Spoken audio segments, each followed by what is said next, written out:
السلام علیکم ورحمۃ اللہ وبرکاتہ۔ ان الحمد للہ نحمده ونستعینه ونستغفره ونؤمن به ونتوکل علیہ ونعوذ باللہ من شرور انفسنا ومن سیئات اعمالنا من يهده الله فلا مضل له ومن يضلله فلا هادي له ونشهد ان لا اله الا الله وحده لا شريك له ونشهد أن محمدا عبده ورسوله يا أيها الذين آمنوا اتقوا الله حق تقاته ولا تموتن إلا وأنتم مسلمون يا أيها الناس اتقوا ربكم الذي خلقكم من نفس واحدة وخلق منها زوجها وبث منهما رجالا كثيرا ونساء واتقوا الله الذي تساءلون به والأرحام إن الله كان عليكم رقيبا يا أيها الذين آمنوا اتقوا الله وقولوا قولا سديدا يصلح لكم أعمالكم ويغفر لكم ذنوبكم ومن يطع الله ورسوله فقد فاز فوزا عظيما أما بعد فإن خير الحديث كتاب الله وخير الهدي هدي محمد صلى الله عليه وسلم وشر الأمور محدثاتها وكل محدثة بدعة وكل بدعة ضلالة وكل ضلالة في النار فأعوذ بالله السميع العليم من الشيطان الرجيم من همزه ونفخه ونفسه وما خلقت الجن والإنس إلا ليعبدون رب اشرح لي صدري ويسر لي أمري واحلل عقدة من لساني يفقهوا قولي ربي زدني علما اللهم ربي زدني علما سبحانك لا علم لنا إلا ما علمتنا إنك أنت العليم الحكيم۔ ہر قسم کی حمد و ثنا، عظمت و کبریائی اللہ عز و جل کی لائق اور سزاوار ہے، جو اس کائنات اور کائنات کل کا مربی و پالنہار ہے۔ بعدہ لاکھاں کروڑاں درود و سلام ہو اللہ کے تمام نبی و رسول پر، بالخصوص اللہ کے آخر نبی مدنی کریم جناب محمد الرسول اللہ صلی اللہ علیہ وسلم پر۔ حضرات گرامی، آج کے اس موقع مبارکہ میں میرا موضوع سخن ہے شعبان المعظم کی فضیلت اور اس میں مروجہ بدعات و خرافات کا پوسٹ مارٹم۔ رب العالمین سے دعا ہے کہ بار الہ اس کہنے والے کو کہنے سے زیادہ اور سننے والوں کو سننے سے زیادہ عمل و اصلاح کی توفیق عنایت فرمائے۔ حضرات، موضوع کے مناسبت سے میں نے قرآن مجید کی ایک آیت کی تلاوت کی، جس کے اندر رب العالمین نے ہمیں اور آپ کو یہ پیغام دیا کہ اے جماعت انسان و جنات، ہم نے جو تمہیں پیدا کیا، تمہارے وجود کا اصل مقصد عبادت ہے۔ وَمَا خَلَقْتُ الْجِنَّ وَالْإِنسَ إِلَّا لِيَعْبُدُونَ، صرف اور صرف میں نے انسانوں اور جناتوں کو اپنی عبادت کے لیے پیدا کیا ہے۔ لیکن یاد رکھنا، عبادت کے لیے زندگی کا کوئی زمانہ، سال کا کوئی مہینہ، مہینے کا کوئی ہفتہ یا ہفتے کی کوئی رات عبادت کے لیے مختص کر لینا، متعین کر لینا شرعاً درست نہیں ہے۔ امت مسلمان کے ہر فرد کو یہ کوشش کرنی چاہیے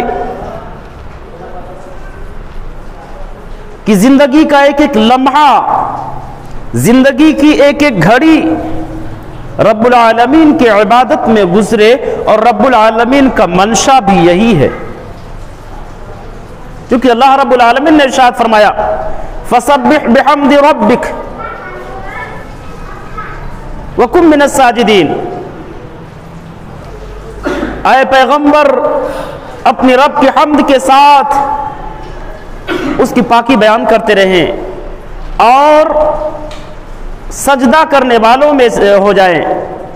وَاعْبُدْ رَبَّكَ حَتَّى يَأْتِيَكَ الْيَقِينُ، اور اپنے رب کی عبادت کرے موت تک۔ رب کی عبادت موت تک، مکلف ہونے سے لے کر کے موت کے آنے تک رب العالمین کی عبادت کرنی ہے۔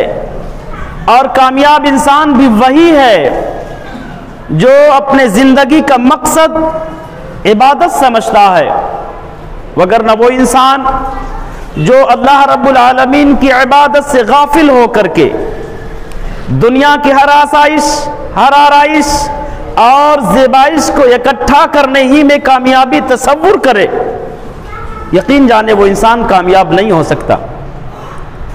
آج امت مسلمہ کا ایک بہت بڑا طبقہ اللہ رب العالمین کی عبادت سے غفلت میں زندگی گزار رہا ہے، اور اس پر ستم در ستم یہ ہے کہ کچھ جاہل مفتیوں نے ان کی ذہن سازی یہ کی ہے، سال میں کچھ روزے رکھ لیں، سال میں کچھ راتوں کی شب بیداری کر لیں، کامیابی کے لیے کافی ہے۔ یہ تعیین، یہ تحدید، یہ تخصیص سماج اور معاشرے کے جاہل مفتیوں کی طرف سے ہے، وگرنہ شریعت نے اور شارع علیہ السلام نے یہ پیغام دیا ہے، لا تختص لیلۃ الجمعۃ بقیام من بین اللیالی، میرے امت کے لوگوں، کائنات کے لوگوں، شب بیداری کے لیے جو ہے شب جمعہ کو متعین نہیں کر سکتے، عبادت کے لیے رات جاگنے کے لیے جمعے کی رات کو متعین نہیں کر سکتے۔ ولا تخصوا یوم الجمعۃ بصیام من بین الایام، اور جمعے کے دن کو روزے کے لیے متعین نہیں کر سکتے، الا یکون فی صوم یصومہ الا یکون فی صوم یصوم احدکم۔ ہاں یہ اور بات ہے کہ جمعے کا دن ان دنوں میں سے آ جاتا ہے جس دن میں تمہیں کا کوئی روزہ رکھنے کا عادی ہو، کوئی بات نہیں۔ اس حدیث کے اندر اللہ کے نبی نے اپنی امت کو پیغام دیا کہ عبادت کے لیے یوم جمعہ کو اور جمعہ کی رات کو متعین نہیں کر سکتے۔ یہ حدیث ہمیں اور آپ کو پیغام دیتی ہے کہ اگر عبادت کے لیے کوئی دن مختص کرنا جائز ہوتا، کوئی رات خاص کرنا جائز ہوتا، تو اللہ کے نبی یوم جمعہ کو، جمعہ کے دن کو اور جمعہ کی رات کو عبادت کے لیے متعین کر دیتے کہ میرے امت کے لوگوں، یہ دنوں میں سب سے افضل دن ہے، دنوں کا سردار جمعے کا دن ہے، جمعے کے دن کو عبادت کے لیے خاص کر لینا، جمعے کے دن کو روزے کے لیے خاص کر لینا، جمعے کی رات کو شب بیداری کے لیے خاص کر لینا۔ اللہ کے نبی ہمیں تاریکی میں چھوڑ کر نہیں جاتے، ہمیں منع نہیں کرتے، بلکہ اجازت دے کر کے جاتے، پرمیشن دے کر کے جاتے، میرے امت کو لوگوں اس عظیم دن کو عبادت کے لیے بنا لینا۔ لیکن آپ نے منع کیا، آپ نے منع کیا کہ عبادت کے لیے اس دن کو خاص نہیں کیا جا سکتا۔ اگر کوئی خاص کر لیتا ہے کہ میں یہ جمعہ سب سے افضل دن ہے، میں جمعے کے دن کا روزہ رکھوں گا، یاد رکھنا اس کو، اس کی وہ نیت باطل ہے، وہ عبادت باطل ہے، اس کے اس ارادے پر رب العالمین اسے ثواب نہیں دے گا، بلکہ رب العالمین اس کی اس عبادت پر اسے گناہ دے گا۔ کیا؟ اس لیے کہ محمد الرسول اللہ صلی اللہ علیہ وسلم کے تعلیمات کے خلاف ہے، اور ہر وہ عمل، ہر وہ کام جو نبی کی تعلیم کے خلاف ہو، نبی کی دعوت کے خلاف ہو، نبی کے حکم کے خلاف ہو، وہ عبادت نہیں ہو سکتا، وہ عمل جہالت ہے، وہ شیطانی وسوسہ ہے، وہ شیطانی پروپیگنڈا ہے، وہ شیطانیت کی طرف جو ہے، جہالت کی طرف لے جانے والا وہ سوچ، وہ نظریہ، وہ فکر ہے، جس نظریے پر نبی نے مصدقہ نہ کیا ہو، جس نظریے کی نبی نے تصدیق نہ کی ہو، جس نظر جو ہے عمل پر نبی کا مہر نہ لگا ہو، وہ عمل عبادت نہیں ہو سکتا۔ وہ گمراہیت ہے، وہ بدعت ہے، وہ جہالت ہے اور جہنم میں لے جانے کا ایک ذریعہ، ایک سبب ہے۔ اگر عبادت ہوتا کسی دن کو خاص کر لینے سے، اللہ کے نبی اجازت دیتے میرے امت کے لوگوں، جو دنوں کے سردار جمعے کے دن کو عبادت کے لیے خاص کر لو، لیکن نبی نے اجازت نہیں دیا، منع کیا کہ اس کو خاص نہ کرنا، اگر خاص کرو گے تو گمراہ ہو جاؤ گے، اپنے نبی کی مخالفت پر آ جاؤ گے۔ اور نبی کی مخالفت کرنے والا مومن نہیں ہو سکتا، وہ مسلمان نہیں ہو سکتا، وہ دائرہ اسلام سے خارج ہے۔ سال میں کوئی دن خاص کر لو، شب قدر کا دن، یوم رجب کی رات، یوم رجب کا دن، 21ویں رجب کے کوڈے منانا، ابھی اس کے پہلے والا مہینہ جو گزرا ہے وہ دھمال، اللہ کی پناہ، محمد الرسول اللہ کی شریعت ایسے خرافات سے، ایسے بکواس سے، ایسے ناچ اور گانوں سے، ایسے بھنگڑوں سے، ایسے جہالت سے محمد الرسول اللہ کی شریعت مبرہ ہے، پاک ہے۔ ایسے جہالت کا تصور اسلام میں نہیں ہے۔ اللہ کے نبی کا معمول تھا کہ زندگی کا ایک ایک پل، زندگی کا ایک ایک لمحہ اللہ کی عبادت میں گزارتے تھے۔ پکا مومن وہی ہے جو یہ کوشش کرے کہ اس کی زندگی کا ایک ایک لمحہ اللہ کی عبادت بن جائے، اور یاد رکھنا اللہ کی عبادت اسی وقت بنیں گے جب ہمارے ہر قدم، ہمارا ہر عمل اللہ کے نبی کے طریقے کے مطابق اور رب العالمین کی رضا کے لیے ہوگا، تب ہمارے زندگی کا ہر عمل عبادت بنے گا، وگرنہ جہالت سے خالی نہیں، گمراہیت سے خالی نہیں، خرافات سے خالی نہیں۔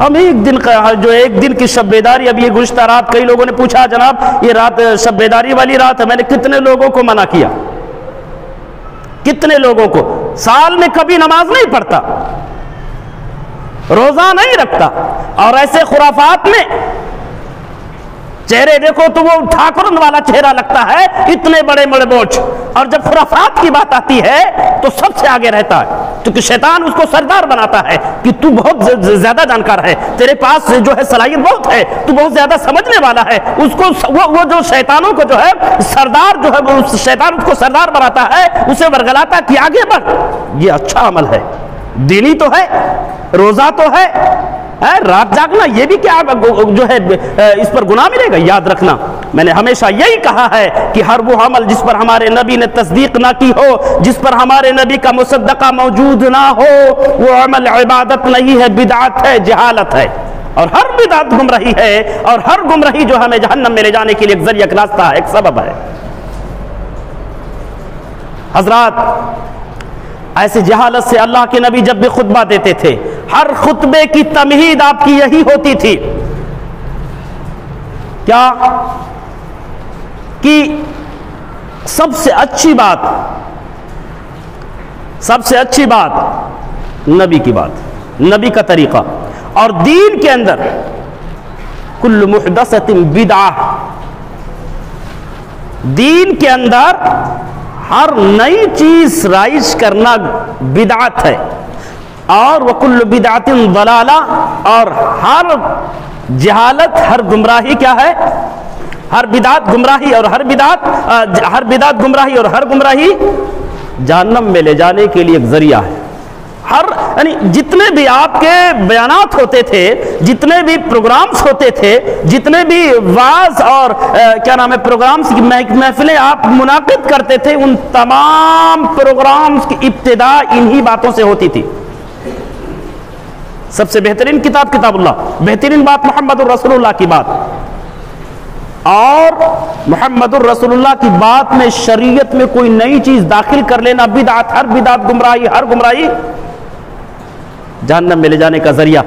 اب یہاں بدعت حسنہ وسنہ نہیں ہے، بدعت حسنہ بدعت سیئہ، یہ جاہل مفتیوں نے تقسیم کر دیا بدعات کو۔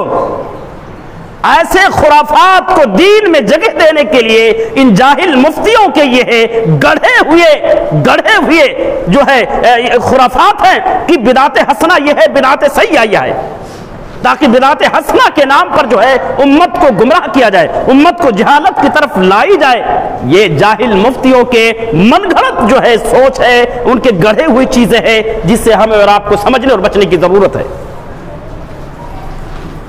حضرات گرامی، اس مہینے کی یقیناً یہ شعبان المعظم کا مہینہ قابل قدر مہینہ ہے، عظمتوں والا مہینہ ہے، نہایت ہی فضیلتوں والا مہینہ ہے۔ اس کی فضیلت میں، اس کی عظمت میں، اس کی تقدس میں کوئی شک نہیں ہے۔ اس مہینے کی عظمت کو اجاگر کرنے کے لیے نبی کی ایک حدیث کافی ہے۔ ام عائشہ بیان کرتی ہیں کہ کان احب الشہور الی رسول اللہ صلی اللہ علیہ وسلم ان یصومہ شعبان ثم یصلہ برمضان، اللہ کے نبی کے نزدیک روزہ رکھنے کے لیے سب سے محبوب مہینہ شعبان کا مہینہ تھا، اور شعبان کے بعد جو ہے آپ رمضان کے مہینے کے روزہ رکھتے تھے۔ ایک حدیث اس مہینے کی عظمت کو بیان کرنے کے لیے کافی ہے کہ اللہ کے نبی، دوسری روایات کے مطابق اللہ کے نبی اس شعبان کے پورے مہینے کا کبھی کبھی روزہ رکھ لیتے تھے، کبھی کبھی شعبان کے اکثر ایام کا روزہ رکھتے تھے۔ تو آپ کا یہ عمل اس مہینے کی فضیلت کو بتاتا ہے، لیکن اور یہ مہینہ جو ہے آنے والے مہینے کا مقدمہ ہے، رمضان المبارک کے مہینے کا یہ مقدمہ ہے، اس مہینے کی یہ تمہید ہے۔ اس مہینے میں آنے والے مہینے کی روزے کی تیاری کی جاتی ہے کہ روزہ کیسے رکھیں گے، بھوک و پیاس کی شدت کو کیسے برداشت کریں گے۔ لیکن یاد رکھنا، اللہ کے نبی نے 15ویں شعبان کے بعد روزہ رکھنے سے منع کر دیا۔ نفلی روزہ اگر ہمارے اوپر جو ہے قرض کا بوجھ ہے، اگر ہمارے اوپر قضا ہے، ہم نے گزشتہ رمضان کے کچھ روزوں کو ہم نے چھوڑا ہے اور ابھی تک ہمیں توفیق نہیں ملی ہے، تو ایسے قضا کی ادائیگی کے لیے جو ہے 15 شعبان کے بعد بھی روزہ رکھ سکتے ہیں۔ لیکن نوافل کے لیے 15 شعبان کے بعد روزہ رکھنا، 15 شعبان سے لے کر کے شعبان کے آخری تاریخ تک روزہ رکھنا منع ہے۔ اللہ کے نبی پورا مہینہ روزہ رکھتے تھے، اکثر شعبان کے ایام کے روزے رکھتے تھے، یا کبھی کبھی جو ہے جتنا آپ آپ پسند کرتے اتنا روزہ رکھتے تھے اس مہینے کے جو ہے۔ لیکن یہ آپ صلی اللہ علیہ وسلم کا خاصہ تھا، ہمارا جو ہمیں تعلیم دیا گیا صرف 15ویں شعبان تک۔ کون سے شعبان تک؟ کس تاریخ تک؟ 15ویں شعبان تک۔ 15ویں شعبان کے بعد نوافل کا اہتمام، نفلی روزوں کا رکھنا جائز نہیں۔ کس نے منع کیا؟ نبی نے۔ بہرحال اس مبارک مہینے میں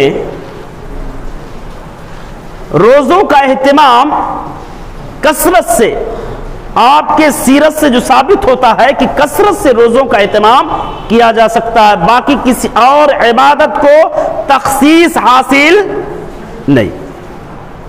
روزوں کے علاوہ کوئی اور عبادت خاص کر کے کثرت سے کرنا اللہ کے نبی سے ثابت نہیں۔ اور روزہ کیوں رکھتے تھے اس کے بھی اسباب ہیں۔ حضرت اسامہ بن زید رضی اللہ تعالیٰ بیان کرتے ہیں کہ اللہ کے نبی سے میں نے سوال کیا، اللہ کے نبی شعبان کے مہینے کے علاوہ کسی اور مہینے میں اتنا روزہ رکھتے ہو آپ کو نہیں دیکھا جاتا جتنا آپ شعبان میں رکھتے ہیں، اتنا کسی اور مہینے میں نہیں رکھتے، کیا وجہ؟ اللہ کے نبی نے کہا ذاک الشہر یغفل الناس فیہ عنہ بین رجب و رمضان۔ اللہ کے نبی نے کہا یہ ایک ایسا مہینہ ہے جس مہینے میں میری امت کے لوگ روزوں سے غافل ہو جاتے، حالانکہ اس مہینے میں وہو شہر ترفع فیہ الاعمال الی رب العالمین احب ان یرفع عملی وانا صائم۔ اللہ کے نبی کہتے ہیں کہ یہ وہ مہینہ ہے جس مہینے میں بندوں کے اعمال رب العالمین کے ہاں بھیجے جاتے، بندوں کے اعمال، ان کی اچھائیاں، ان کی برائیاں اس مبارک مہینے میں کہاں بھیجے جاتے ہیں؟ کسی دن میں نہیں، کسی رات، کسی گھڑی میں نہیں۔ اللہ کے نبی نے اس تاریخ کی، اس گھڑی کی تعین نہیں کی ہے، اور جس کی تعین نبی نے نہ کی ہوئی اتھارٹی امت کے کسی بھی فرد کو حاصل نہیں ہے کہ کسی گھڑی، کسی تاریخ کو وہ خاص کر دے کہ عبادتوں کو آسمان کی طرف اٹھائے جانے کی گھڑی یہ ہے یا یہ تاریخ ہے، کیونکہ نبی نے جو چیز چھپا دیا اس کو ہم واضح نہیں کر سکتے۔ وضاحت کرنا، تعین کرنا جہالت ہے، چونکہ ہم ہمارے نبی سے آگے ذرہ برابر بھی نہیں جا سکتے، اور جو نبی سے آگے بڑھنے کی کوشش کرے گا وہ گمراہ ہوگا، اس کا اعمال اللہ کو مقبول نہیں ہوگا۔ تو اللہ کے نبی نے کہا یہ وہ مہینہ ہے جس مہینے میں بندوں کے اعمال اللہ کی طرف پہنچائے جاتے ہیں۔ میرا مقصد یہ ہے، میں اس بات کو زیادہ پسند کرتا ہوں، مجھے یہ محبوب ہے کہ جس وقت میرا عمل رب العالمین کو پہنچایا جائے اس وقت میں روزے کی حالت میں رہوں۔ میں یہ زیادہ پسند کرتا ہوں کہ جب میرے اعمال اللہ کو بھیجے جائیں تو میں روزے کی حالت میں ہوں، میرا رب دیکھے کہ میرے نبی جو ہے محمد الرسول اللہ صلی اللہ علیہ وسلم جو ہے اس وقت روزے سے ہے۔ یہاں ایک سوال پیدا ہوتا ہے، بعض حدیث کے اندر ہے پیر اور جمعرات کے دن بندوں کے اعمال بھیجے جاتے ہیں، بعض حدیث کے اندر پیر کے دن اور جمعرات کے دن بھی بندوں کے اعمال اللہ کی طرف بھیجے جاتے ہیں، اور اس حدیث سے شعبان کے مہینے میں ٹکراؤ ہو رہا ہے۔ دونوں میں بظاہر کوئی اختلاف نہیں ہوتا، اختلاف نہیں ہے، سمجھ رہے؟ کوئی عمل ماہواری ہوتا ہے، کوئی عمل چھمائی ہوتا ہے، کوئی عمل سالانہ ہوتا ہے، تو ہفتے میں بھی پیر اور جمعرات کے دن اعمال پہنچائے جاتے ہیں، وہ ہفتے کے لیول پر ہے، اور یہ کیا نام ہے سال کے لیول پر ہے۔ بعض جو ہے احادیث کے اندر مہینے میں پہنچائے جاتے ہیں، تو مہینے کے لیول، مہینے کے حساب سے عمل پہنچائے جاتے ہیں، لیکن اس مہینے میں پورے سال کا عمل جو ہے رب العالمین کے ہاں جمع کر دیا جاتا ہے کہ اللہ یہ تیرے بندے نے پورے سال میں یہ عمل کیا ہے، یہ تیرے بندے کے اعمال ہیں۔ اس لیے اللہ کے نبی اس مہینے میں کثرت سے روزوں کا اہتمام کرتے تھے۔ آپ کی سیرت طیبہ، آپ کا یہ عمل ہمیں اور آپ کو پیغام دیتا ہے کہ ہم اس مہینے میں کثرت سے روزہ رکھ سکتے ہیں، کوئی اختلاف نہیں ہے، 15ویں شعبان سے پہلے۔ اس کے علاوہ جو اس مہینے کے 15ویں شعبان کی فضیلت میں عبادت کی تعین اور تحدید کو لے کر کے جو حدیثیں بیان کی جاتی ہیں وہ سب موضوع ہیں، من گھڑت ہیں، گڑھی ہوئی روایتیں ہیں۔ ایک روایت ہے وہ جو صحیح ہے، حسن درجے کی، وہ روایت میں آپ کے سامنے پیش کرتا ہوں۔ علامہ البانی رحمہ اللہ نے اس روایت کو صحیح قرار دیا، حسن قرار دیا۔ بیان کرتے ہیں کہ اللہ کے نبی جناب محمد رسول اللہ صلی اللہ علیہ وسلم نے ارشاد فرمایا، یطلع اللہ تبارک و تعالی الی خلقہ لیلۃ النصف من شعبان فیغفر لجمیع خلقہ لا لمشرک او مشاحن۔ بہقی کی روایت ہے، امام بہقی نے اپنے سنن کے اندر اس روایت کو نقل کیا ہے کہ اللہ کے نبی نے ارشاد فرمایا کہ اللہ تبارک و تعالی 15ویں شعبان کے رات کو، 15ویں شعبان کے رات کو بندوں کی طرف رحمت کی نظر سے دیکھتا ہے، بندوں کی طرف 15ویں شعبان کی رات کو بنظر رحمت دیکھتا ہے۔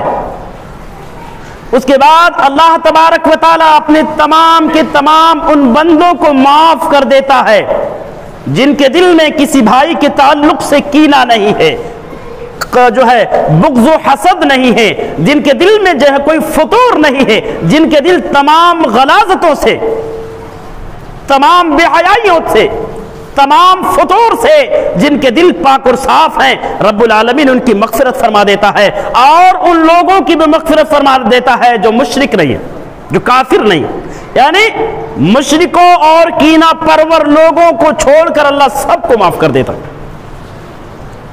ہونا تو یہ چاہیے تھا کہ ہم جو ہے اپنے دل کو صاف کرتے، اپنے اعمال کا جائزہ لیتے، جہاں کسی بھائی کے تعلق سے دل میں بغض و حسد ہے، کینہ ہے، تو ایسے تمام غلاظتوں کو اپنے دل سے نکال کر کے پھینکتے اور رب العالمین کے ہاں اپنے پاکیزہ اعمال کو بھیجواتے، اپنے خالص نیک اعمال کو بھیجواتے، لیکن یہ نہ کر کے اپنے اچھے اعمال میں غلاظتوں کو شامل کرتے ہیں، اپنے اچھے اعمال کو، اپنے نماز اور روزوں کو، اپنے تلاوت کلام اللہ کو گندگی میں لپیٹ کر کے اللہ کی طرف بھیجتے ہیں۔ شرک و بدعت کی غلاظت سے ہم اپنے تمام اعمال کو جو ہے لت پت کر کے اللہ کی طرف بھیجتے ہیں۔ اللہ رب العالمین ایسے اعمال سے گھن کرتا ہے۔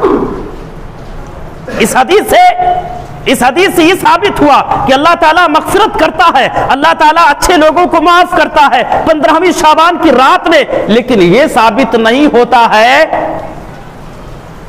کہ 15ویں شعبان کو جاگا جائے، شب بیداری کیا جائے۔